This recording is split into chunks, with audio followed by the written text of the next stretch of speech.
काही लोक म्हणायचे अरे काहीतरी खोटं असेल, तो मुद्दामून करत असेल किंवा हिप्नोटिझम नसेल, त्याला काहीतरी कानात सांगितलं असेल. पण माझा विश्वास होता की मी केलेली गोष्ट हे खरी आहे आणि ह्यामध्ये कुठल्याही प्रकारचं फेक नाही आहे. पण हिप्नोटिझम असा एकमेव स्टेज असा शो आहे की ज्यामध्ये तिथून काही ना काहीतरी घेऊन जातं. कित्येक लोक मला नावं ठेवायची की असलं कुठं चालेल का, हे मुंबई पुण्याचंच ह्या गोष्टी आहेत, इथे कुठे खेडेगावात असलं जातं. पण मी नाही ठरवलं की नाही, आपण खेडेगावात ह्या लोकांना मदत करायची ज्या मुलांच्या त्या मानसिक विकास झालेला नाही किंवा ते थोडेसे कॉन्फिडन्स लूज आहे आणि त्यांना एक मुलांना थेरपी द्यायला सुरुवात केली. आणि आज तर सक्सेस तर तुम्ही पाहताय. मनावरती प्रॉब्लेम झाला की शरीर ऑटोमॅटिक राहते. तसा एक वाक्य बघा, विचार बदला नशीब बदलेल, असं वामनराव पै म्हणतात. पण मी तर म्हणेन स्वभाव बदला आजार पण संपते. तर मनावरती जर आपण काम करायला सुरुवात केली तर खऱ्या अर्थानं तुम्ही जग जिंकू शकता.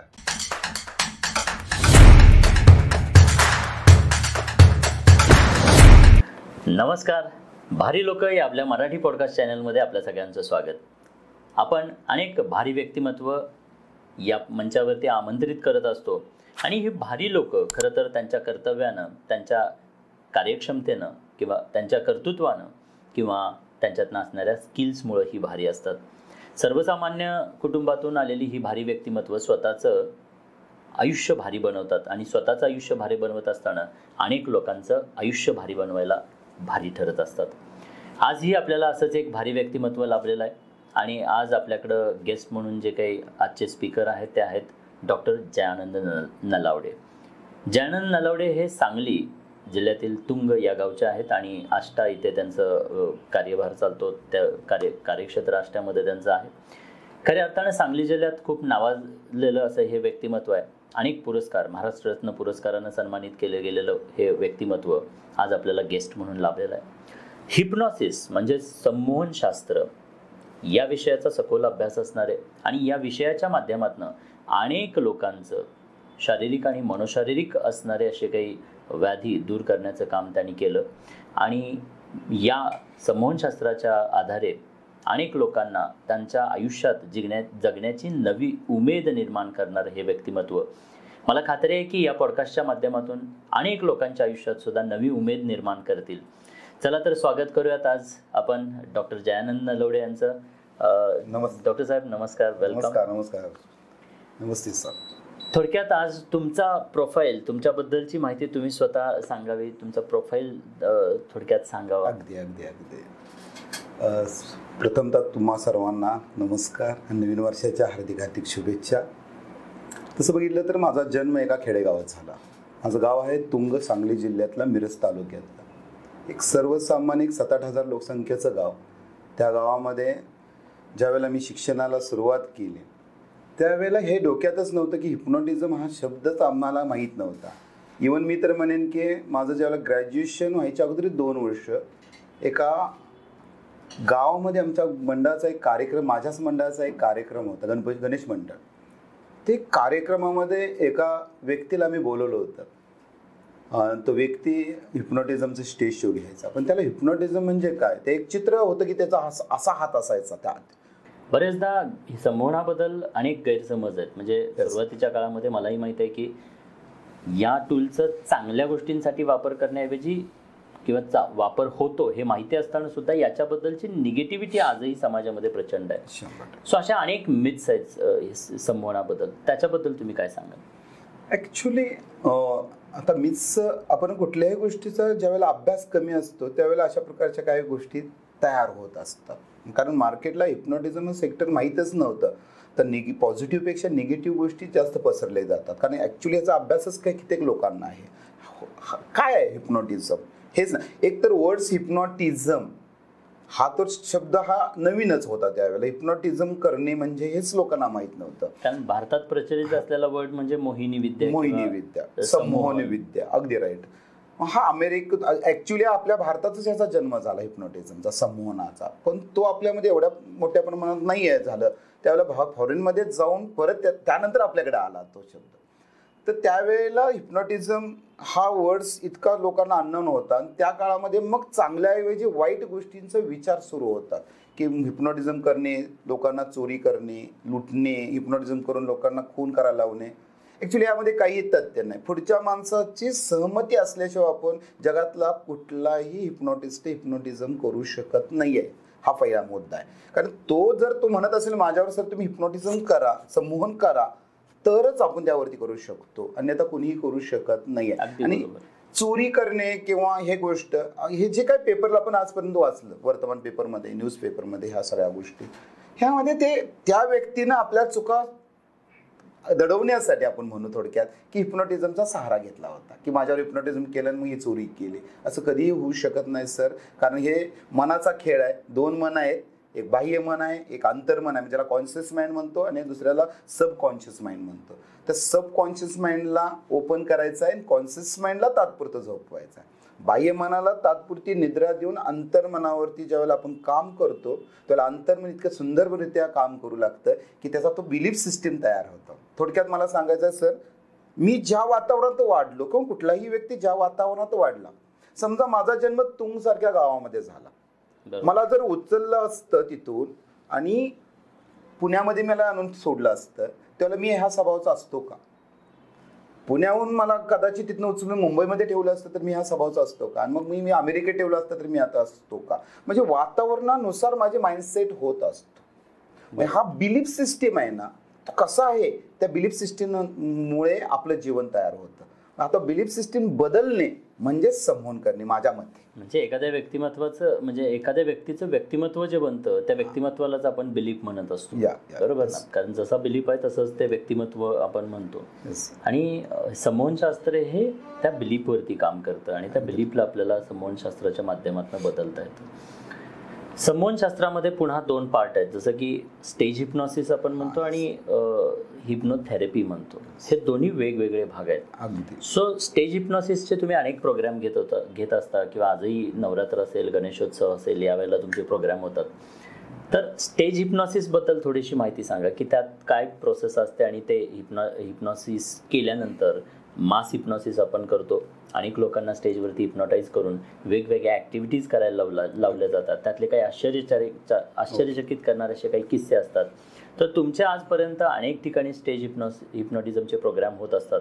तर त्या स्टेज हिप्नॉसिसबद्दलची माहिती आणि स्टेज हिप्नॉसिस करत असताना तुम्ही अनुभवातून आलेले काही असे चमत्कारिक किंवा असे वेगवेगळे काही किस्से असतील तर त्याबद्दल थोडक्यात माहिती द्यावी. फार सुंदर सर तुम्ही क्वेश्चन विचारला. कारण स्टेज हिप्नोटिझम हा फक्त एंटरटेनमेंट म्हणून आता जगामध्ये पाहिलं जातं असं मला वाटतं. पण माझ्या त्याच्यापेक्षाही पुढे जाऊन म्हणतो की हा नुसता एंटरटेनमेंट नाही तर समाज प्रबोधन करणारा हा कार्यक्रम आहे स्टेज शो. आपण एखादा कोणताही ऑर्केस्ट्रा पाहतो, आपण एखादा गाण्याचा कार्यक्रम पाहतो, एन्जॉय करतो आणि निघून जातो आपण तिथं. पण हिप्नोटिझम असा एकमेव स्टेज असा शो आहे की ज्यामध्ये तिथून काही ना काहीतरी घेऊन जातो आपण. तो लाईफ टाईम लक्षात. कित्येक स्टेज शो मी केलेत, आता नाही म्हटलं तरी हजारो स्टेज शो माझे झालेत सर. त्या हजारो स्टेज शोमधून ज्या गावामध्ये मी ज्यावेळेला फर्स्ट टाइम शो घेतला त्या गावातल्या लोकांनी वर्षभर त्या कार्यक्रमाबद्दल कौतुकच केले. कौतुक इन द सेन्स सर, त्या लोकांना ना अजूनही आठवतं की हा आमच्या गाव, मी बघा ना, माझ्याकडे 96 साली मी तो कार्यक्रम बघितला आणि अजून आठवतोय मला की तिथे त्या मुलानं काय केलं होतं आणि काय वेगळं आहे. अशा हा समाज प्रबोधन, यामध्ये अंधश्रद्धा निर्मूलन आपण करू शकतोय, वेगवेगळे मिथ्या तयार झालेले आहेत लोकांच्या मध्ये ते बाहेर काढू शकतोय. आणि स्टेज शोच्या माध्यमातून मुलांची मानसिकता बदलून जो आता न्यूनगंड तयार होत चाललेला आहे मुलांच्या मध्ये, स्टेजवरती जाणं भीतीदायक आहे किंवा काहीतरी म्हणेल. आता थोडक्यात आपण एक वाक्य म्हणतो ना, सबसे बडा रोग क्या कहेंगे लोग. कारण स्टेजवर जाणं म्हणजे मला फर्स्ट टाइम कोणतरी एखादा मुलगा स्टेजवर जातो त्यावेळेला तो भीतीनं गार झालेला असतो. त्याच्यातला तो कॉन्फिडन्स वाढवणे म्हणजे फर्स्ट टाइम स्टेज शो. आणि स्टेज शोमध्ये आम्ही ज्यावेळेला तिथल्या त्या गावातील मुलांना आम्ही स्टेजवरती घेतो, ते काय आमची मुलं नसतात की मी घरातून घेऊन गेलो आणि त्याच्यावर हिप्नोटिझम केलं असं नाही आहे. रिसेंटली त्यावेळेत जी काय मुलं तिथं उपस्थित असतात त्यांना मी कॉल करतो, सांगतो ज्याला इच्छा आहे की स्वतःवरती हिप्नोटिझम करून घ्यायचं आहे त्यांनीच या इथं. बरोबर. असे 5-50 मुलांना आम्ही वरती स्टेजवरती घेतो, त्यावरती ते हिप्नोटाईज करतो. त्यातले जेवढे डीप अवस्थेत गेलेले आहेत, कारण यामध्ये 4 अवस्था आहेत, बीटा अवस्था आहे, अल्फा अवस्था आहे, थीटा अवस्था आहे, डेल्टा अवस्था आहे. बीटा म्हणजे जे आत्ताची आपली अवस्था की आपल्या बॅकग्राऊंडला, बॅक ऑफ माइंडला काही ना काहीतरी चालू आहे, विचारच चालू आहेत. पण अल्फा अवस्था अशी असते की शांत अवस्था असते माइंडची. त्याच्या पुढे डीप अवस्था थीटा अवस्था असते, त्याच्यापेक्षा डीप अवस्था डेल्टा अवस्था असते. म्हणजे वेगवेगळ्या अवस्था आहेत माइंडच्या. जसं आपण म्हणतो ना ECG काढणं, EEG काढणं. ECG मध्ये अशा रेषा तयार होतात म्हणजे चेस्टमध्ये आपल्या हर्टच्या, आणि ब्रेनमध्ये EEG काढला जातो. ECGच्या बरोबर विरुद्ध EEG असतो. ECG जर असा असेल तर आपण जिवंत आहे असं आपण म्हणतो, पण असा झाला तर रेषा तर आपण संपलो म्हणतो सर. EEGच्या बरोबर त्याच्या विरुद्ध. जास्त असं असेल तर आपल्या माइंडमध्ये जास्त विचारात, पण तेच जर असं असेल तर शांत स्टेबल असेल, स्टेबिलिटी असेल. तिथेपर्यंत घेऊन जाणं म्हणजे हिप्नोटिझम. ओके. थोडक्यात त्याच्या विचारांची जी प्रक्रिया चालू आहे त्याच्यामध्ये जास्तीत जास्त विचार चालू, त्यांना थोडंसं स्लो करून शांत करून आपलं मन आपण जे सांगेल ते करणं म्हणजे हिप्नोटिझम आम्ही म्हणेन.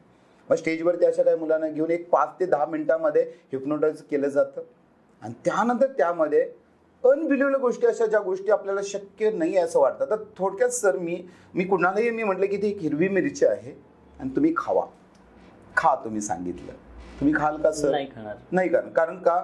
टेस्ट जिभेला लागणार आहे आणि जीभ सांगणार आहे तिखट आहे आणि भाजेल. म्हणजे हा तुमच्या माइंडमध्ये आता तयार झालेला कन्सेप्ट काय आहे की तिखट आहे तिखट आहे तिखट आहे. त्याचं प्रोग्रामिंग झालेलं आहे. पण ज्यावेळेला हिप्नोटिझम म्हणजे ज्या वेळेला आम्ही सांगतोय की तुझ्या हातामध्ये आता मी थोडंसं गाजर दिलेलं आहे किंवा एखादी कुल्फी आहे आणि त्याच्या माइंडला सांगितलं की कुल्फी आहे, कारण तो हिप्नोटाइज मध्ये आहे. माइंडनं काय स्वीकारलं, ऍक्सेप्टन्स कॅपॅसिटी काय तयार झाली की माझ्या हातामध्ये कुल्फी आहे. देन त्या माइंडनं त्याच्या शरीराला सांगितलं आणि शरीरानं ते करून घेतलं. म्हणजे तिखट हे जिभेला नाही लागत, मी तर म्हणेन माइंडला लागतं. आपण म्हणतो जिभेला तिखट लागतं, तर तसं त्या प्रकारचे काही मिरच्या खायला देणं, कांदे खायला देणे, हा काय कुठलाही असं नाही की माझ्या शरीरावरती काय परिणाम होऊ शकतोय.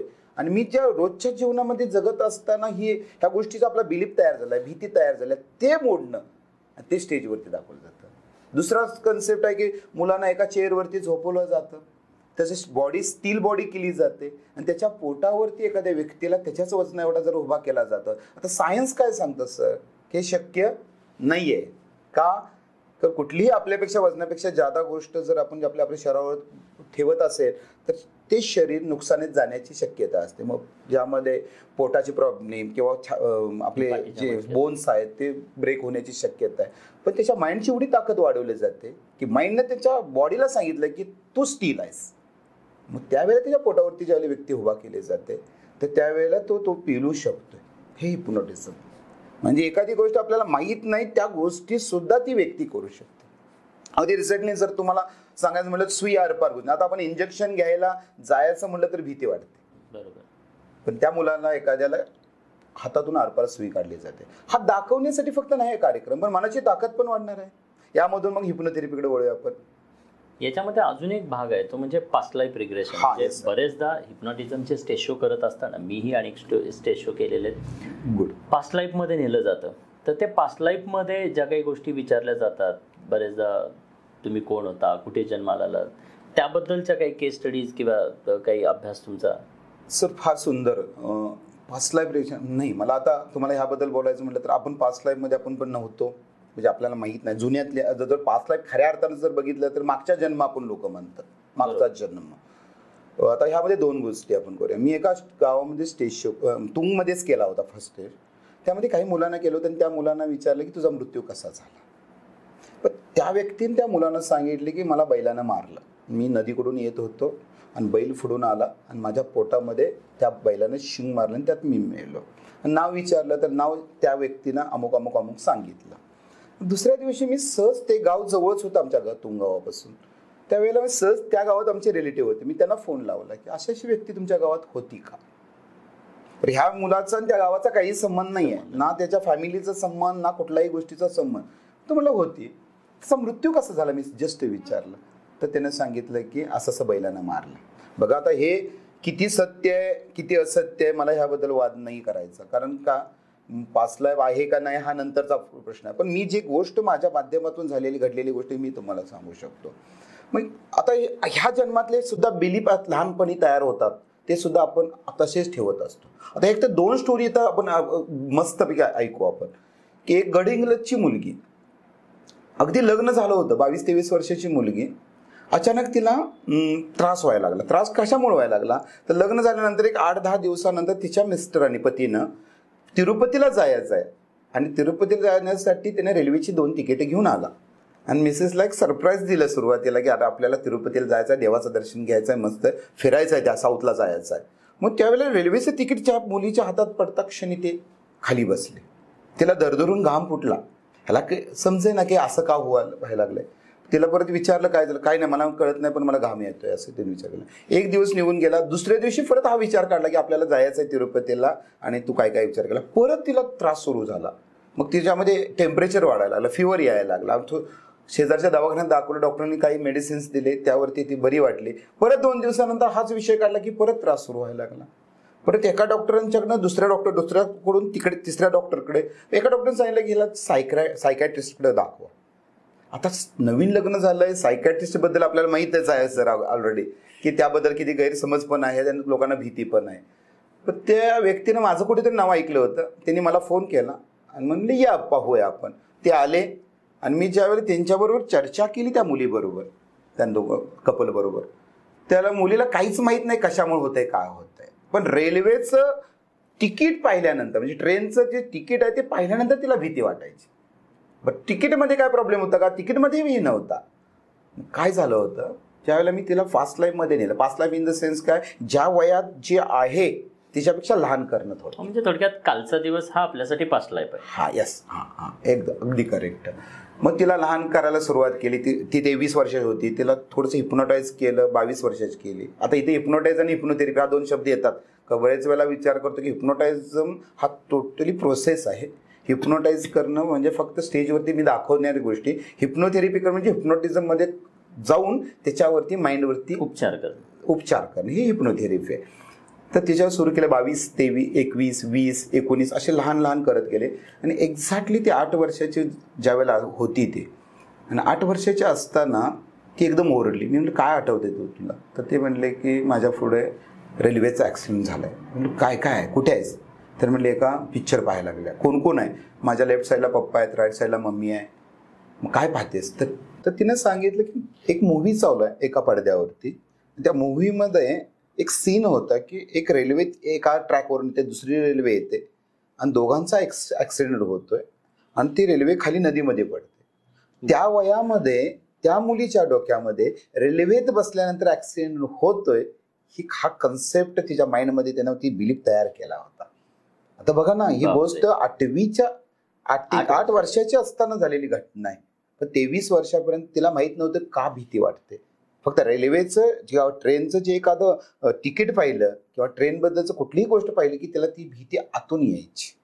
आणि त्यामुळं तिला असं झालं की बाबा रे रेल्वेत बसणं हे धोकादायक आहे. आता तो बिलीफ सिस्टीम मी काय केलं की थेरपीच्या माध्यमातून तिच्या अंतर्मनामध्ये त्या सगळा कन्सेप्ट जो चुकीचा बसला होता ते काढला. व्हिज्युअलाइज टेक्निक वापरली आणि तिला व्हिज्युअलाइजमध्ये तिला सांगितलं की तू ट्रेनमध्ये बसलेली आहेस, तू तिरुपतीला चाललेली आहेस, झाडं पळत आहेत किंवा ट्रेनचं जे सिच्युएशन तयार केलं. मस्त असं सिच्युएशन झाल्यानंतर मग तिला त्यातून बाहेर काढलं आणि तिला विचारलं आता ट्रेनची भीती वाटते का. तर ती म्हणली नाही सर. आणि मग त्या काही दिवसानंतर ते प्रॉब्लेम फ्री झाला. हा तुझा प्रॉब्लेम क्लिअर. याचा अर्थ इथे एक इन्साइट मिळतोय की त्या मुलगीच्या बाबतीत 8 वर्षाची असताना जो काही इन्सिडन्स बघितला, भले तो पडद्यावरती दिसणारा होता, बट त्याचा इम्पॅक्ट मात्र तिच्या आयुष्यभरावरती होत झालेला होता. बरोबर. मग आज लहान लहान मुलं असतात, आपण अनेक मूवीज पाहत असतो, अनेक घटना घडत असतात आजूबाजूला, किंवा आई वडील आपल्या मुलांना, लहान मुलांना काही सांगत असतात. पॅरेंटिंग मधला हा भाग आहे की बरेचदा अशा काही चुकीच्या गोष्टी, म्हणजे पैशाला घेऊन बनलेले काही चुकीचे बिलीफ असतात. आणि मग आई वडिलांकडून किंवा समाजातील काही घटनांमधून, TV सिरियल्समधून किंवा न्यूजपेपरमधून किंवा मूवीजमधून आजही अशा प्रकारच्या काही चुकीच्या घटना जर का मुलांना बघायला मिळत असतील तर त्याचा त्यांच्या आयुष्यभरावरती विपरीत परिणाम होतोय. अगदी 100%. म्हणजे पालकांनी इथून पुढे लहान मुलं जर घरात असतील, बिलीफ बनत असताना त्या अर्ली एजमध्ये जाणीवपूर्वक चांगल्या गोष्टींचा वापर करायला हवा असं मला वाटतं या स्टोरीमध्ये. अगदी सर. आणि मला थोडंसं मी ब्रेक करतो सर तुम्हाला, कारण तुम्ही अशा मुद्द्याकडे आलेला आहे की मला राहवणं झालेलं आहे. कारण तुम्ही ज्या सेक्टरमध्ये काम करता, गर्भसंस्कार हा विषय घेऊन, एवढा भारतभर किंवा भारताच्या बाहेर हा तुमचा गर्भसंस्कार विषय घेऊन गेलेला आहात तुम्ही. आणि इतक्या मुलांचा जन्म होतोय, तर जन्म व्हायच्या अगोदर तुम्ही त्या मुलाच्या, म्हणजे मुलगा लहान असताना त्या आईच्या पोटावरतीच गर्भसंस्कार करून त्या मुलाला कसं बनवावं, बाय चॉईस या बाय चान्स, हा तुमचा इतका सुंदर वाक्य आहे. खरंच तुम्ही गर्भसंस्काराच्या माध्यमातून हिप्नोथेरपी त्यात यूज करून आणि इतकं छान तुम्ही त्या मुलांना डेव्हलप करतात. आणि हे खरंच आहे.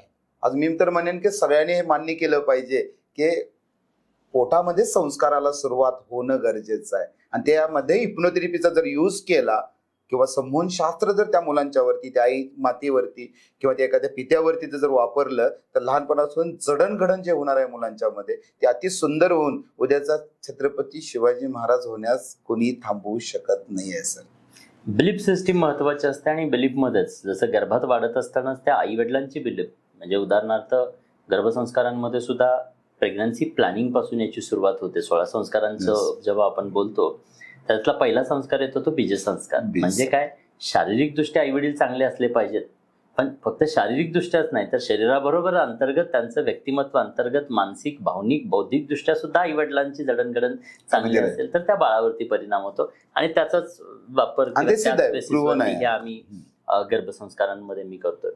पण ही जी काही घटना तुम्ही सांगितली, खरंच ह्या घटनेतून शिकण्यासारखं आहे की आज कळत न कळत आई वडील जाणतेपणे लहान मुलांवरती अशा काही गोष्टी सांगत असतात किंवा आई वडिलांची भांडणं बरेचदा होत असतात घरात, आणि त्या भांडणांचा परिणाम सुद्धा त्या बालमनावरती, त्या मुलगा किंवा मुलगी जे कोणी असेल त्यांच्यावरती होतो. आणि त्याचं पडसाद हे पुढच्या आयुष्यात त्याचं आयुष्य जगत असताना त्या मुलाला किंवा मुलीला भेडसावतात, हे यातून सिद्ध होतं. खरंच खूप अमेझिंग असा हा एक्सपिरियन्स तुम्ही शेअर केलात. माझ्याकडेही असेच आणि काही एक्सपिरियन्स आहेत, बट मला आज तुम्हाला ऐकायचं आहे कारण तुम्ही हजारो स्टेज शोज घेतलेत आणि हजारो लोकांना घडवलं. MPSC UPSC करणाऱ्या विद्यार्थ्यांसाठी सुद्धा तुमच्या काही कार्यशाळा होत असतात किंवा त्यांच्यासाठी काही लेक्चर्स वेगवेगळ्या ठिकाणी तुमचे आयोजित केले जातात. सो त्यांना याचा कसा फायदा होतो याबद्दल थोडक्यात सांगा. Yes sir. अकॅडमिकली आज जर मी काम करतो त्यावेळेला अकॅडमिक ज्या वेळेला स्कूलमध्ये, कॉलेजमध्ये किंवा अशा काही MPSC UPSC आणि पोलीस भरतींच्या मुलांसाठी मुलांचा अभ्यास छान असतो पण मनाने कुठेतरी खचलेले असतात. ऍक्च्युली काय आहे की एखादा व्यक्ती किंवा एखादा मुलगा एक्झामला गेला तर एक्झाम जेवढे पुस्तक वाचलेत त्याने ते सगळं त्याच्या माइंडमध्ये असतं, पण ती भीती पुस्तकांची नसते, त्या वातावरणाची तयार झालेली असते. एखाद्या नवीन ठिकाणी जेव्हा आम्ही 10वीला होतो त्यावेळेला आमचं केंद्र होतं आष्टा, आणि मी तुंगातून आष्टाला जाणं म्हणजे एखाद्या दुसऱ्या मुलांच्या संगतीत जाणं, तिथला तो सगळा ॲटमॉस्फिअर ज्या वेळेला पाहतो त्यावेळेला काय होतं की भीती वाटायला लागते. आणि त्यामुळे पेपर येणारा सुद्धा, एक्झामला येणारे क्वेश्चन सुद्धा अवघड जाऊ लागतात. तर ह्यामध्ये आम्ही काय करतो तर मुलांच्या मधली मानसिक दृष्ट्या सक्षम करण्यासाठी, त्यांचे सुप्तगुण विकसित करण्यासाठी हे एक शास्त्र वापरलं जातं. यामध्ये 10 सुप्तगुण अत्यंत महत्वाचे आहेत सर, की आत्मविश्वास आहे, इच्छाशक्ती आहे, स्मरणशक्ती आहे, एकाग्र क्षमता आहे, ग्रहण क्षमता आहे, निरीक्षण क्षमता आहे, समयसूचकता आहे, समाजशीलता आहे, सहनशीलता आहे आणि धाडसी वृत्ती. ह्या 10 गुणांना एखादी व्यक्तीची पर्सनॅलिटी तयार होते. हे सगळं प्रत्येकाकडे आहे, हे कुठं आम्ही घालणार नाही त्याच्या मनामध्ये. ऑलरेडी त्याच्या इनबॉर्न टॅलेंट जसं म्हणतो तसं त्या मुलांच्या मध्ये तयार झालेलं असतं, पण ते विसरलेले असतात. त्याला फक्त जागृत करणं ते काम म्हणजे साफ करणं, हा ते काम. मग ह्या अकॅडमिकला जाताना तर परवाच उदाहरण सांगतो सर. आमच्या आष्टामध्ये एक अकॅडमी आहे, स्वामी विवेकानंद अकॅडमी. त्या मुलं आहेत खेडेगावातले आहेत, अगदी सर्वसामान्य कुटुंबातली मुलं आहेत. अक्षरशः दिवसभर दुसरं काहीतरी काम करून हे अभ्यासक्रम करतात पोलीस भरतीसाठी. तर त्या अकॅडमिकमध्ये आम्ही मागल्या वर्षी काय केलं तर 100 मुलं त्या अकॅडमीला होती की पोलीस भरतीसाठी. आणि मी ज्यावेळेला तिथं सेशन सुरू केलं त्यावेळेला सेशनमध्ये त्यांच्या माइंडवरती फक्त काम करायचं. अभ्यास शेवटी काय मी करून घेणार नाहीये, तेच करणार आहे. त्याच्या माइंडवरती मी काम करायला सुरुवात केली, त्याचा आत्मविश्वास वाढवला, अभ्यासाची क्षमता वाढवण्यासाठी त्यांना काही सूचना दिल्या. सूचनाशास्त्र आहे, संमोहनशास्त्र म्हणजे सूचनाशास्त्र आपण म्हणू शकतो. तर सूचना द्यायला सुरुवात केला आणि त्याच्या सबकॉन्शियस माइंडला प्रोग्रामिंग केलं की तू हुशार आहेस, तू करू शकतोयस, तू पोलीस होऊ शकतोयस. त्याच्या अंतर्मनाच्या भावना जागृत केल्या. आणि तुम्हाला लिटरली सर सांगतो की 100 मुलापैकी 60 ते 65 मुलं पोलीस भरती झाले. आज महाराष्ट्र भरती पोलीस म्हणून काम करतात सर. आणि दरवेळेला त्या मुलांना अशा प्रकारचे मार्क्स. मग आज इथे असेल बारामतीला परवा आम्ही एक प्रोग्राम घेतला स्टेज शोच्या माध्यमातून, तिथल्या मुलांच्यावरती पण त्याच प्रकारचे संस्कार घडवले. अशा बरेच ठिकाणी आज माझे कार्यक्रम चालू असतात. स्टेज शोच्या बरोबर मुलांच्या मानसिकतेचा विकास करण्यासाठी हा कार्यक्रम आम्ही घेतो. गुड. खरं तर म्हणजे हे संजीवनी आहे म्हणायला हरकत नाही. मी नेहमी सांगत असतो की ज्ञान, विज्ञान, कला, क्रीडा, विकास आणि व्यसनमुक्ती यासाठी संमोहनोपचार. येस. सो अनेक गोष्टी या संमोहनाच्या माध्यमातून साध्य करता येतात. तुम्ही आजपर्यंत जे काही थेरपी द्यायला सुरुवात केलीत, म्हणजे हे 2 पार्ट आहेत. मगाशी आपण बोललो की स्टेज हिप्नॉसिस अँड हिप्नोथेरपी.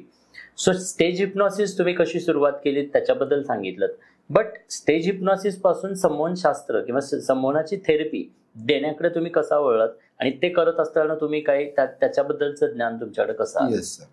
आता मी फर्स्ट टाइम आपण पाहिलं की हिप्नॉटिझम काय आहे. हिप्नॉटिझम मध्ये स्टेज शो सुरुवात झाली. हा फक्त स्टेज शो घेतला, एका मुलाला केलं इथंपर्यंत मर्यादित नाही, त्यामध्ये अभ्यास करावा लागतो सर. असंच आलो उठलो आणि हिप्नॉटिझम केलं होणार नाहीये, शक्य नाहीये. तर त्यासाठी मी अभ्यास केला, थोडासा पुस्तकं वाचली आणि देन मी असा विचार केला की हा शास्त्राचा उपयोग आपण मानसिक आजार बरं करण्यासाठी होऊ शकतो का. त्या दृष्टीने काही बुक्स होते, त्या बुक्स रिडिंग करायला सुरुवात केली. ह्या दृष्टीने काही कॉलेज आहेत का, भारतभर त्याचं काम आहे का, तर कॉलेज तर कुठेच भेटलं नाही मला. पण काय अकॅडमी ज्यावेळेला बघितल्या मी किंवा काही संस्था बघितल्या की त्याच्या माध्यमातून मला शिकता येते का. आणि मी मुंबईमध्ये काही गोष्टीचा अभ्यास केला, कोल्हापूरमध्ये काय अकॅडमी काय त्याचा अभ्यास केला, कोर्सेस बघितले, ते कोर्सेस केले. NLP मध्ये काम केलं सुरू. NLP म्हणजे न्यूरोलिंग्विस्टिक प्रोग्रॅमिंग मध्ये नॅचरोपॅथीची काही गोष्टी घेतल्या रिलेटेड त्यामध्ये. आणि ह्याचा अभ्यास 5 वर्षाचा मी फुल अभ्यास केला. आणि 5 वर्षानंतर मी ठरवलं की आता आपण एखादी सेंटर उभा करू शकतो का. मग सेंटरच्या माध्यमातून लोकांचा आजार नॅचरल पद्धतीने आजार बरं करू शकतो का. आणि नॅचरल पद्धतीने काम सुरू करण्यासाठी आष्ट्यामध्ये मी एक सेंटर सुरू केलं. अगदी मी त्यावेळेला एवढं वातावरण असं नव्हतं की बाबा ह्या पॉझिटिव्ह गोष्टी लोकांना नव्हत्या. मग त्या पॉझिटिव्ह बनवणे माझ्या हातात होतं. कित्येक लोक मला नावं ठेवायची की असलं कुठे चालेल का, हे मुंबई पुण्याच ह्या गोष्टी आहेत, इथे कुठे खेडेगावात असलं चालेल का. पण मी नाही ठरवलं की नाही, आपण खेडेगावात ह्या लोकांना मदत करायची ज्या मुलांच्या त्या मानसिक विकास झालेला नाही किंवा एक थोडेसे कॉन्फिडन्स लूज आहे. आणि त्यांना एक मुलांना थेरपी द्यायला सुरुवात केली. आणि आज तर सक्सेस सर तुम्ही पाहताय सर, आज हजारो लोक म्हणजे जवळपास नियर अबाउट 4 ते 5 हजार लोकांच्यावरती उपचार मी केलेलेच आहेत. आणि हिप्नोटिझमचे तर लाखो म्हणजे हजारो कार्यक्रम मी घेतलेले आहेत. आणि वेगवेगळे सेमिनार्स चालू असतात. मी एक मोटिवेशनल ट्रेनर आहे. मोटिवेशनल इन द सेन्स की सबकॉन्शियस माइंड वरती काम करणारा मोटिवेशनल ट्रेनर आहे मी, ज्यामध्ये चला झुमकी मनाला हा विषय घेऊन आता मन इतकं मी एक विचारतो, आपण मन दाखवता येतं का सर. नाही दाखवतायत. आपल्या शरीराचा प्रत्येक ऑर्गन्स दाखवत होतो पण मन दाखवतं. मग बहिणाबाई चौधरी किती सुंदर वाक्य आहे, मन वढाय वढाय उभ्या पिकातलं ढोर, किती हाकल फिर येतं पिकावर. मन करा रे प्रसन्न सर्व सिद्धीचे कारण, मन चंगा तो कटोती में गंगा, नाही मन निर्मळ काय करेल साबण. किती लोकांनी लिहिले त्या मनावरती. पण आज लोकांना मनच समजलंय का. आणि ते मन समजवण्यासाठी ह्यावरती हे संमोहनशास्त्र उपचार करतं. आणि मग मी ह्याचा अभ्यास केला, डिग्र्या घेतल्या, सायकोलॉजीमध्ये काम केलं, डॉक्टरेट मिळवली त्यामध्ये. अशा बऱ्याचशाच गोष्टी करत गेलो. आणि आज त्या माध्यमातून वेगवेगळ्या टेक्निक वापरले जातात. एक 3 गोष्टी तुम्हाला मी सांगतो की सायको अनालिसिस, बिहेवियर थेरपी आणि हिप्नोथेरपी, या 3 गोष्टीवरती. सायको अनालिसिस म्हणजे काय, तर सायकोलॉजिकली त्याच्यावरती उपचार करायचे असतात, काही काउन्सिलिंग करून. त्यामध्ये त्याचा सक्सेस रेट मी नाही असं नाही म्हणत, 100% आहे. पण सेशन भयंकर घ्यायला लागतात. नियर अबाउट 600 सेशन घेतल्यानंतर 38% त्याचा रिकव्हरी रेट असतो एखाद्या व्यक्तीवरती. बिहेवियर थेरपीमध्ये 72 सेशन घेतल्या, 72 ते 75 सेशन घेतल्यानंतर 22% रिकव्हरी रेट असतो. आणि हिप्नोथेरपी 6 सेशन मध्ये 93% सक्सेस रेट असतो सर. मग का आपण वापरू नये आपल्या माइंडवरती. प्रत्येक गोष्ट सायकोलॉजीच्या दृष्टीने जर बघितलं तर ते मनामध्ये आहे. आणि मनावरती काम करणं आणि हिप्नोथेरपी इतकं सुंदर काम करतं. आणि ह्यामध्ये कुठलाही साईड इफेक्ट सर नसतो, नाही आहे आणि होऊ शकत नाही. अगदी बरोबर आहे. आणि हिप्नॉसिसच्या माध्यमातून कोणताही साईड इफेक्ट नाहीये. हे खरं तर म्हणजे वरदान आहे, अमृत. या पृथ्वी तलावरती असणारा अमृत आहे असं म्हणायला हरकत नाहीये. कारण इथे कोणतीही गोष्ट वापरली जात नाही, फक्त सूचनांच्या माध्यमातून ही थेरपी केली जाते. मग थेरपी करत असताना असे काही उदाहरणं, काही गृहिणी असतील. आज आपण बघतोय की आपल्याकडे समाजामध्ये आज लॉकडाऊन नंतर म्हणजे सायकोसोमॅटिक डिसऑर्डर असणाऱ्या लोकांची संख्या वाढत चाललेली आहे. अनेक विद्यार्थी असे फ्रस्ट्रेटेड असलेले जाणवतात, अनेक विद्यार्थी ॲडिक्टेड झालेले आढळतात. मग या ॲडिक्शनसाठी किंवा अशा प्रकारे सायकोसोमॅटिक डिसऑर्डरसाठी अशा या व्यक्तींसाठी तुम्ही कधी हिप्नोथेरपी केलीत का. आणि जर केली असेल तर त्याच्या काही केस स्टडीज आम्हाला. अशा हजारो केसेस सर पाहतोय मी आता की जे आज पेशंट म्हणून माझ्याकडे येतात. पेशंट म्हणता येणार नाही त्यांना, आपण पेशंट आपण काय पेशंट म्हणू शकत नाही. ऍक्च्युली त्या वर्ड्स आपण असं विचार की थेरपी आपण देतो, उपचार पद्धती म्हणजे काय करतो की त्यांच्या माइंडनं जे चुकीचं स्वीकारलंय त्याला काढून टाकण्यासाठी किंवा त्याची इंटेन्सिटी कमी करणे हा आमचा उद्देश असतो महत्वाचा. तर ज्यावेळेला अशी आमच्याकडे मुलं येतात किंवा कुठल्याही एजमध्ये 10 वर्षापासून अगदी 70 वर्षाच्या एजमध्ये कुठलाही प्रॉब्लेम होऊ शकतो. मनावरती प्रॉब्लेम झाला की शरीर ऑटोमॅटिक त्रास देतं. असं एक वाक्य बघा, विचार बदला नशीब बदलेल असं वामनराव पै म्हणतात. पण मी तर म्हणेन स्वभाव बदला आजार पण संपेल. कारण स्वभावावरती आजार तयार होतो. आपण जसा विचार करतो तसा स्वभाव तयार होतो आणि जसा स्वभाव तयार होतो तसं शरीर काम करतं. तर तो प्रोसेस चुकीच्या पद्धतीने विचार काढून टाकणं आमचं काम आहे. ज्यावेळेला आमच्या क्लिनिकमध्ये ज्यावेळेला येतात ते लोक त्यावेळेला राग येतोय, चिडचिडपणा होतोय, निगेटिव्ह विचार येतात, भीती वाढते, स्ट्रेस येतोय, टेन्शन येतंय, कोणी काहीतरी म्हणलं की इमोशनल नेचर होतं आणि मग त्याचा त्रास सुरू होतो. हा सगळा कन्सेप्ट त्याच्या माइंडनं स्वीकारला तर तो बदलणं हे आम्ही काम करतो. तर ह्यामध्ये आम्ही आज काय मुलांच्या वरती कित्येक अशा पद्धतीने चुकीच्या पद्धतीने विचार करायला लागतो. हार्मोन्स इनबॅलन्स वय असतं टीन एजमध्ये, hormones imbalance, serotonin, dopamine, oxytocin, endorphin हे ज्यावेळेला चेंजेस व्हायला लागतात त्यावेळेला मुलांना ते सहन करता येत नाही किंवा त्याची पकड नाही निर्माण करतात. तर ते कसं पकड निर्माण करायचे, माइंडवरती ते काम केलं जातं आणि माइंडला योग्य ते सूचना दिल्या जातात. माइंडवरती वेगवेगळे टेक्निक्स वापरल्या जातात. त्यामध्येच परवाचा एक केस तुम्हाला सांगतो सर, एक 10वीचा मुलगा होता, हुशार एकदम, 9वीचा, अगदी 95-96 मार्क पाडायचा. पण अचानक त्याच्यामध्ये काही चेंजेस सुरू झाले. तो घरात बोलायचा बंद झाला, शेजाऱ्यांच्या बरोबर बोलायचा बंद झाला, एकटाच एकलकोंडा स्वभाव झाला. सरळ त्यालाही समजेना मला असं का होतंय, कुणाला दाखवायचा विचार. पण हे एखादी गोष्ट लगेच सायकॅट्रिस्टला जावं का असं त्यांच्या मनात भीती तयार झाली होती. मग कुणाला दाखवायचं, मग इतकं तो की परत तो अग्रेसिव्ह व्हायला लागला, एन्झायटी वाढायला लागली त्याची आणि अग्रेसिव्ह मध्ये घरात काही दिसत त्याला फोडायचा, अंगावरती जायचा. ज्या वेळेला माझं नाव ऐकलं त्यांनी माझ्याकडे घेऊन आले. मी फक्त 3च सेशन मध्ये त्याचा 90% मी मित्र म्हणेन की आजार बरा की झाला होता, की त्याच्या माइंडला त्याच सूचना दिल्या आणि ते हार्मोन्स इनबॅलन्स आहे त्याला कसं रिकव्हरी करायचं मनानं, त्या काही गोष्टी टेक्निक शिकवल्या, ब्रिदिंग टेक्निक शिकवल्या आणि त्यातून तो मुलगा बाहेर पडला आणि आज छान अभ्यास करून त्याने चांगला मार्क पण पाडलेले आहेत. काही मुलांच्या मध्ये अशा तयार झालेल्या आहेत, काही भीती तयार झालेली आहे, ती भीती फोबिया आपण म्हणू त्याला. तर तो फोबिया असा बसतो की लहानपणी एखादी घटना घडली असेल तर तो फोबिया तयार होतो. किंवा कधी कधी मागल्या कोरोनाच्या काळामध्ये काही लोकांना मी आणखीन एक विचारू शकतो सर, की कोरोनाच्या काळात गेलेली लोकांची संख्या कोरोनामुळे होती का कोरोनाच्या भीतीमुळे होती? तर एक्झॅक्टली भीतीच तयार झाली होती कोरोनाच्या काळामध्ये. मग त्या भीती तयार होणाऱ्यामुळे काही वेगळे आजार तयार झाले. तर त्याच्या माइंडवरती काम करून त्याला आपण तोंड देऊ शकतोय आणि आपण त्याच्यावरती काम करू शकतो. हे जेव्हा त्याला कॉन्फिडन्स बिल्डअप केला की ऑटोमॅटिक तो यातून बाहेर पडतोय. अशा प्रकारचे काही केसेस आहेत, बरेच केसेस आहेत की ज्यामध्ये वेगवेगळ्या प्रकारच्या कुठले सेक्सुअल प्रॉब्लेम असतील, सायकोलॉजिकल वेगवेगळे सिम्पटम्स तयार होत असेल, सायकोसोमॅटिक आजार तयार होत, म्हणजे मनावरून शरीराला होणारा रोग. म्हणजे आपण आपलं समजा ना, वेगवेगळ्या माइंडच्या व्यक्ती काय स्वीकारतो, ऍक्सेप्टन्स काय असतो, त्या प्रकारचे मानसिक आजार तयार होतात. तो ऍक्सेप्टन्स बदलला की आजार बदलला म्हणजे काढून टाकला. तर असे काही केसेस आहेत की त्यामधून त्याला बरं केलं जातं. आणखीन अशा काही गोष्टी मी पाहिल्यात की ना, की 2 प्रकारचे आजार, सायकोसोमॅटिक आपण जरासा आजार म्हणतो की शरीरावरून मनाला होणारा आजार आणि मनावरून शरीराला होणारा आजार. काही वेळेला काय होतं की मनामध्ये एखादी गोष्टी ज्या वेळेला विचार करतो, जसं म्हटलं जातं, मीच म्हणतो असं नाही, मी कित्येक बुक्स मध्ये दाखवू शकतोय की भूतकाळाची जो चिंता करत असतो सर त्याला बीपीचा त्रास होतो असं म्हणतात. जो भविष्याची चिंता सारखं करत असतो त्याला डायबिटीज होतात. जो दुःख दाबून ठेवतो त्याला कॉन्स्टिपेशन सुरू होतो. जो अतिराग अति चिडचिड करतो त्यांना लंग्सचं इन्फेक्शन किंवा लंग्सचे प्रॉब्लेम सुरू होतात. आता हे ऍक्च्युली विचार कुठं आहे बघा, स्वभाव काय आहे त्याचा आणि शरीराला कसे आजार तयार होतात, ह्याला मनावरून शरीराला होणारे आजार म्हणतात. काही वेळेला ना एखादी गोष्ट ऍक्सिडेंटमध्ये काहीतरी झालं, म्हणजे एखादा हात गेला, एखादा पाय गेला, एखादा डोळा गेला आणि त्यामध्ये तो खचतो व्यक्ती आणि माझ्याकडनं तर काही होऊच शकत नाही ही भावना तयार होते. हा, तर ती भावना तयार झाल्यानंतर मग मानसिक आजारही त्याला जडले जातात. जसं आपण आता एखादी गोष्ट बघूया की अरुणिमा सिन्हा सारखी एक मुलगी, तिचं ऍक्सिडेंटमध्ये पाय गेलेला, तिला अनस्थिशिया नसताना ऑपरेशन झालेलं, ती कधीही आयुष्यात चालू शकणार नाही हे डॉक्टरांनी सांगितलं होतं. पण एक तिच्या अंतर्मनानं स्वीकारलं होतं की मला चालायचं आहे आणि मग तिनं ठरवलं की आपल्याला एव्हरेस्ट शिखर चढलं तिनं.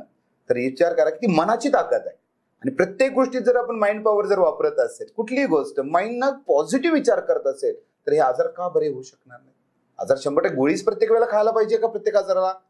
तर मी स्वतःवरती काय काम माइंडवरती काम करतो, मी कशा पद्धतीने ते स्वीकारतो, म्हणजे त्या सगळ्या गोष्टी मी निगेटिव्हली घेतो का पॉझिटिव्हली घेतो, त्यावरती हे मानसिक आजार बरे केले जातात. तर हे 2 प्रकारचे आजार असतात. ते आजार काढण्यासाठी पहिला मन खंबीर असणं गरजेचं आहे, आणि मन खंबीर करण्यासाठी हिप्नोथेरपी हे बेस्ट शास्त्र आहे जगामध्ये. मी तर म्हणेन की कुठलंही औषध न देता सुद्धा माइंडची ताकद वाढवू शकतो. कितीतरी मुलांच्या अभ्यासामध्ये क्षमता वाढले, कित्येक मुलांच्या मध्ये वेगवेगळे कॉन्फिडन्स तयार झालेले आहेत, ग्रास्पिंग कॅपॅसिटी वाढलेली आहे. हे कुणी आम्ही दिलेलं नाही सर, आहे ते तुझं आहे, तुझं पशी सिर्फ जागा चुकलास असं म्हटलं जातं, त्याच्याकडेच असतं, आणि त्यांच्यातली ती मानसिकता बिल्टअप केली जाते. खूप छान, अप्रतिम असं हे कार्य आहे.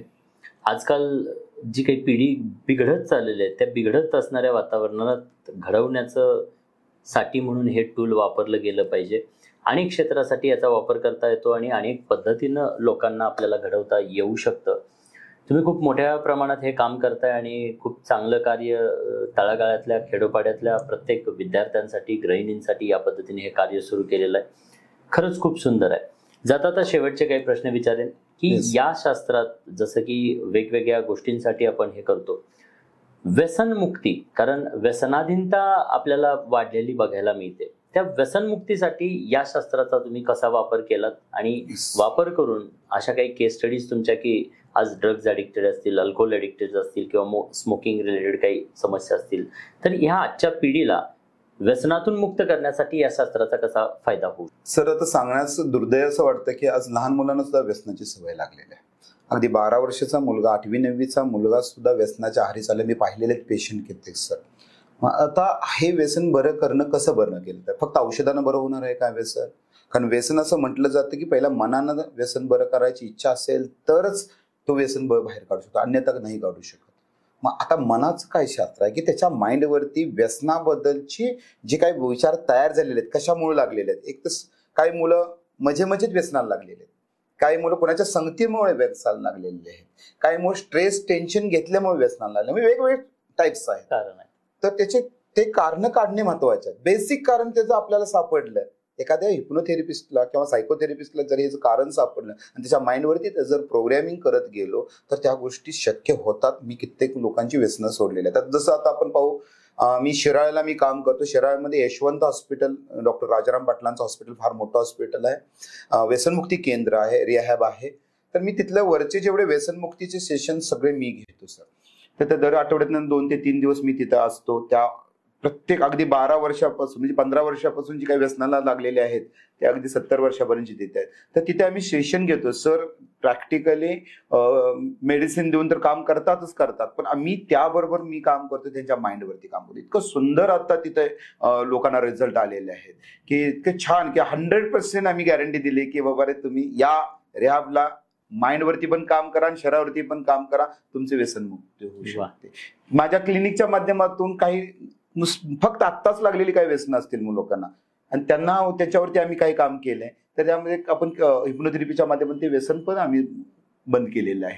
सगळे प्रकारचे आज व्यसनाचे प्रकार हजारो आहेत सर, जे काही लोकांना अजून माहीत नाहीत असे. आता एक ते बटन कन्सेप्ट नावाचं व्यसन आलेलं आहे. बटन कन्सेप्ट इतका वाईट आजार आहे, व्यसन आहे ते टाळ्याला बटन लावलं जातं आणि त्याची ती मजा घेतली जाते. हे कसं पालकांना समजत नाही हे व्यसन करतात का नाही. गुटखा खाला तर वास येऊ शकतो, दारू पिला तर वास येऊ शकतो, पण अशा प्रकारची वास न येणारी व्यसन आहेत की जे लोकांना कळत पण नाहीत आणि मुलं त्या आहारी चाललेले आहेत. तर मला असं वाटतं की त्यांच्या माइंडची जर ताकद वाढली आणि व्यसनाबद्दलचे निगेटिव्हिटी जर त्यांच्या मनामध्ये टाकली की व्यसन वाईट असतं, ते अंतर्मनाला शिकवलं. कारण बाह्य मनाला झोपवणार आहे, अंतर्मनाला जागृत करणार आहे आणि अंतर्मनाला माहीतच नसणार आहे. बरोबर, म्हणजे बाह्य मनाला माहित नसणार आहे की अंतर्मनामध्ये काय चाललंय. आणि ते डायरेक्ट प्रोग्रॅमिंग अंतर्मनाशी ज्यावेळेला केलं जातं त्यावेळेला अंतर्मन सांगतं बाह्य मनाला की आता तू असं वाग, आणि ते काम करतं फक्त हिप्नोथेरपी करतं. आणि आम्ही व्यसनावरती पण अशा प्रकारे हजारो व्यसन मुक्त केलेले आहेत. काय पेशंटना कित्येक मुलांच्यातले ते आजार, मानसिक आजार काढून टाकलेले आहेत आणि सुंदर आणि खूप सुंदर आयुष्य जगतायत आजकाल. आणि कुठल्याही प्रकारचं ॲलोपॅथी औषध न देता सुद्धा माइंडवरती काम करू शकतो, हे सिद्ध झालेलं आहे हिप्नोथेरपीनं. कुठल्याही ॲलोपॅथी द्यायची गरज नाही. वा, गुड. खरं तर तुमच्या या कार्याला खूप खूप शुभेच्छा. तुम्ही खूप छान कार्य करताय आणि असंच अजून काही लोकांच्या आयुष्यात व्हॅल्यू ॲड कराल अशी आशा करतो. आज आपण इथेच थांबतोय आणि तुम्ही आज या मंचावरती आलात, तुम्ही हा वेळ दिलात त्याबद्दल तुमचं अगदी मनपूर्वक आभार. कारण आमच्या प्रेक्षकांमध्ये निश्चितच हिप्नॉसिसला घेऊन असणाऱ्या अनेक काही ज्या भीती असतील, अनेक न्यूनगंड असतील, ते कुठेतरी या माध्यमातून कमी होतील. इतकंच काय तर आज अशी बिघडलेली मुलं किंवा अशी काही आपल्या समाजामध्ये लोक पाहायला मिळतात. निश्चित अशा लोकांसाठी हा पॉडकास्टिंग वरदान ठरू शकतो. कोणाचं तरी आयुष्य या माध्यमातून बदलू शकतं. सर, जाता जाता मला एवढंच बोलायचं आहे की कुठलाही आजार तयार होत असताना 90% मनात तयार होणार आहे सर, 10% शरीराला आपण देतो. तर मनावरती जर आपण काम करायला सुरुवात केली तर खऱ्या अर्थानं तुम्ही जग जिंकू शकता. आणि आज मी हे काम करतोय. आष्टामध्ये श्री समर्थ हिप्नो क्लिनिक आष्टा आहे, शिराळ्यामध्ये आहे, पुण्यामध्ये तुमच्यासारखी लोक बरोबर आमच्या बरोबर आहेत, कोल्हापूरमध्ये, सांगलीमध्ये इतकं छान काम चालू आहे. आणि ह्या कामाच्या माध्यमातून मला फक्त प्रेक्षकांना एवढीच विनंती करतोय की कुठलंही मुलांच्या बाबतीत जर प्रॉब्लेम असेल थांबू नका, तुम्ही कन्सल्ट करा. अगदी बरोबर. अगदी कुठेही थांबू नका, मनात ठेवून बसू नका, काय करू म्हणून बसू नका. जा तिथल्या जवळच्या हिप्नोथेरपिस्ट असेल, जवळचा सायकोथेरपिस्ट असेल, अगदी त्यांच्याशी चर्चा करा आणि त्यांना त्यांच्याशी काय करायला पाहिजे. आज काउन्सिलिंग सेक्टर इतकं मोठं होत चाललेलं आहे, तर त्यांच्याबरोबर बोला आणि त्या मुलांना इतकं छान आयुष्य द्या. आणि अगदी सगळ्यांच्यासाठी आहे, हे काय मुलांसाठीच आहे असं नाही. कुठल्याही एज गटामध्ये जावा, तुम्ही थांबू नका. आत्महत्येचं प्रमाण वाढत चाललेलं आहे. प्लीज मी विनंती करतोय की आत्महत्या करू नका. आणि असं म्हटलं जातं की मुश्किल से भाग जाना आसान होता है, हर पहलू जिंदगी का इम्तिहान होता है, डरने वालों को कुछ नहीं मिलता जिंदगी में, लढने वालों के पैरों में सारा जहां होता है.